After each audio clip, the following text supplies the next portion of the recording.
Kia ora koutou, nau mai haere mai, and a very warm welcome to Frogs on Friday. On today's show for Mahi Media, so unfortunately Kiwi citizens are still departing at historically high levels, so we'll talk a little bit about that.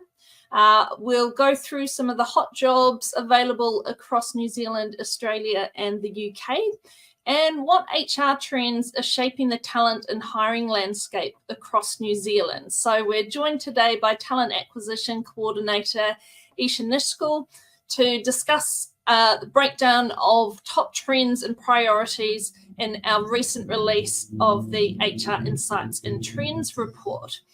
And we will finish off, as always, with our social media poll results. So let's jump into Mahi Media.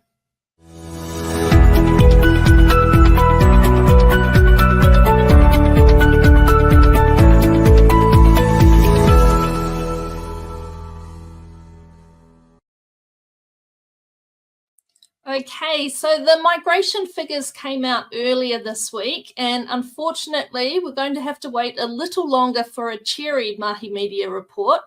Thank goodness the Top Dog Awards are coming up soon, so I can give some good news. So although we had a net migration gain of over 73,000, this was still a big drop from the record numbers that we saw in October last year. So getting close to that 137,000. And the inflow of migrants is steadily drying up already. So at the same time that that's happening, the brain drain is hammering us hard, with numbers of young people leaving New Zealand reaching record numbers each month since January this year. So overall, just a reminder, for every Kiwi that returns, about 3 leave. And if we look at the graph here that breaks this down by age, we see that it's our younger workers, so those in the from 20-year-old to 34-year-olds in that age group are leaving in droves, and particularly the 25 to 29-year-old age group has been most affected, rocketing past pre-pandemic levels of departure.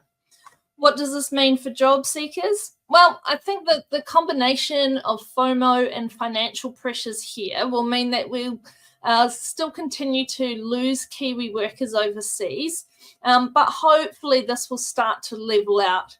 On the flip side, I guess, try to sneak in a little bit of positivity. It will also mean that there's less competition for jobs, so prospects could improve for those who are staying and are looking for work. Okay, so speaking of work, let's take a look at some of the hot jobs this week.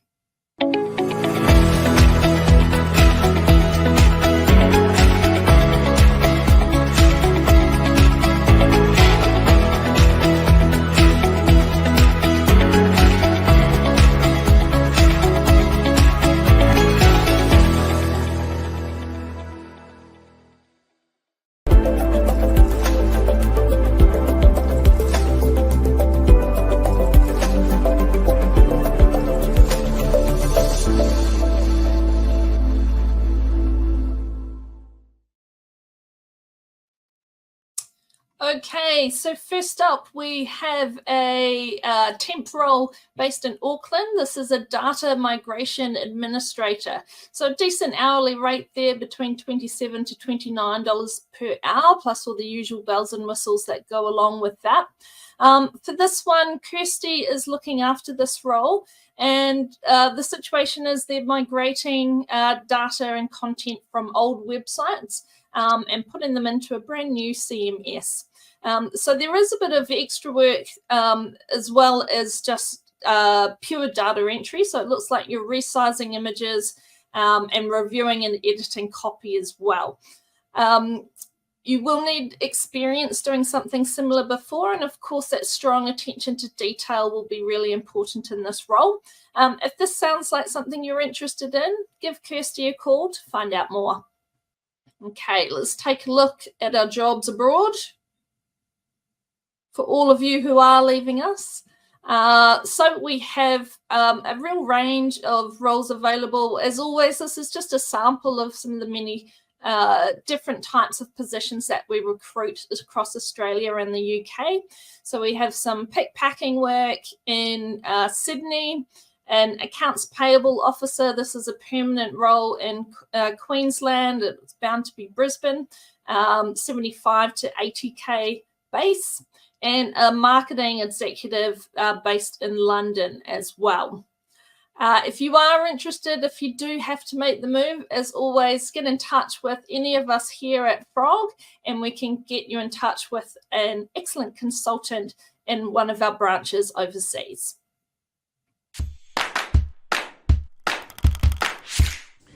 Are you an experienced audit senior ready for a change of pace?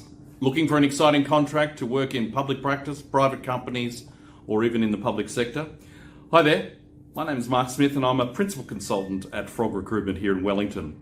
So we're partnering with amazing clients across diverse industries, offering unique opportunities to expand your skill set, take on challenging projects, and making a real impact. So if you have 2 to 6 years of experience, a CA or CPA qualification, or working towards it, and a passion for audit, we want to hear about. So we offer exclusive access to roles that aren't advertised publicly, personalised career support, and a commitment to finding the perfect fit for your goals, particularly if you're here on a working holiday or you're looking specifically for contract audit positions. So if you're ready to elevate your audit career, send us your CV today and let's explore the possibilities together. My details are on the bottom of the screen right now.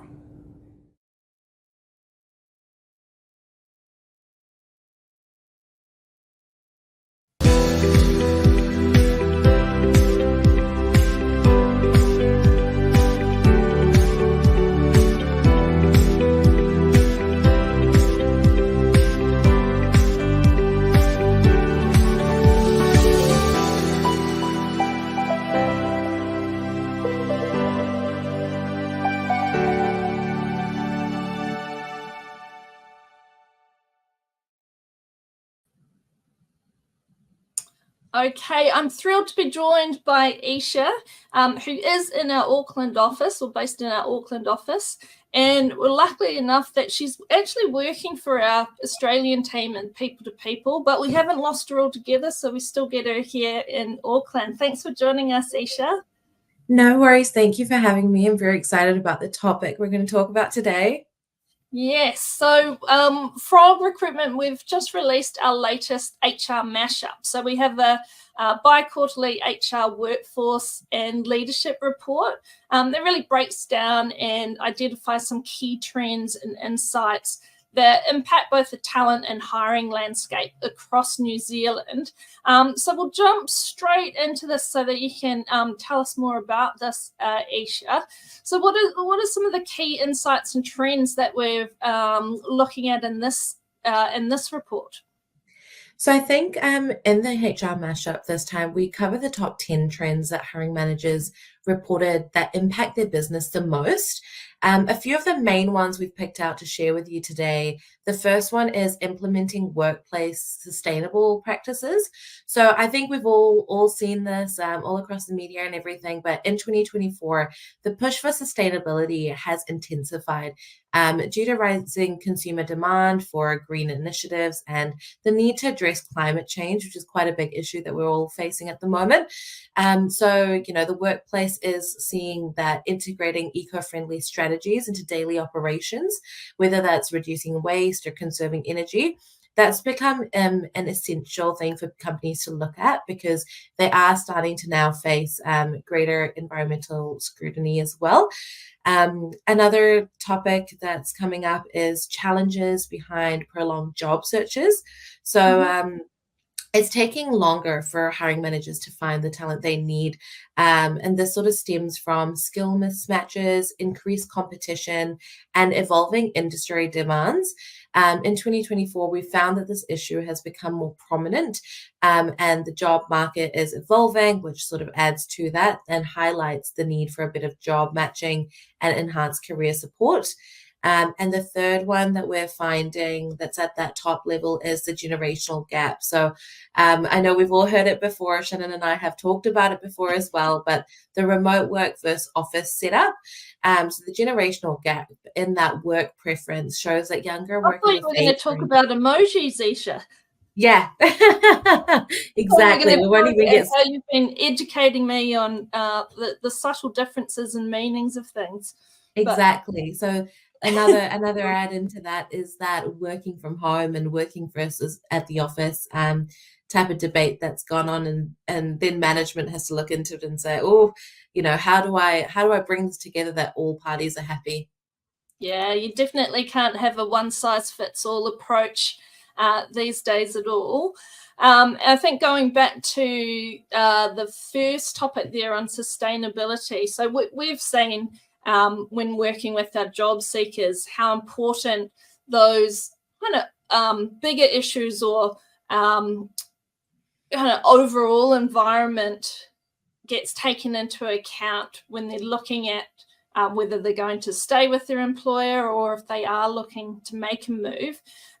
Whereas we didn't factor so much, say, going back even kind of 5-10 years or so. So, yeah, it's interesting to see. And you've got to do more than just, you know, write a policy or put it on the website. You'll definitely get called out for greenwashing if the practices don't actually match up for that. Yeah, and I think that's where, sorry to cut you off, it does become difficult as that rollout, because change is hard for a lot of people. You know, they're very comfortable in how they've maybe operated or what they've done before. So that change piece and how to manage that, I think, mitigates a lot of that risk. Yeah, on a much smaller scale. So, you know, the challenges that I have getting people to put the right stuff in the right bins in the kitchen. Yeah, that's just a tiny little snippet of the difficulties. Yeah, there's a few challenges ahead. Okay, so we do bring out this report twice a year. So what have been some of the main differences and the findings of this report versus the beginning of the year? Because as you said, things are changing pretty rapidly.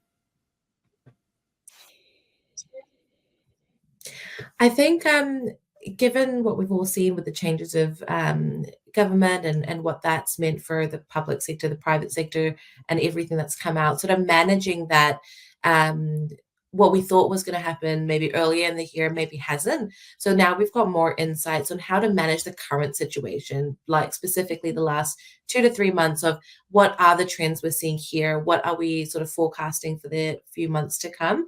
So I think it's definitely a really good read, even if you've got our annual market report and this, and you know, compare the both to see the trends there. You'll see the huge difference that I wouldn't say we were expecting the level of difference we've seen. Yeah, absolutely. I think even if you look at just priorities, so for job seekers or employees, what was important to them at the start of the year might have shifted down priorities just in light of the economic circumstances. So yeah, some big changes there. Now, for hiring managers or employers that are interested in getting their own copy of this report or the P2P post, how can they go about that? Yeah, so the best way and the way we love the most is get in touch with us. We love talking to people. We love networking. So you can contact any of the consultants in the Auckland and Wellington branches in New Zealand. If you're based overseas, then we've got international branches as well. Otherwise, there is forms on our website you can fill out mentioning that you're interested in a copy, and we'll get in touch and we'll get that sent across to you. Too easy. Well, thanks so much for joining us, Esha. Okay, let's take a look at the social media poll results from last week.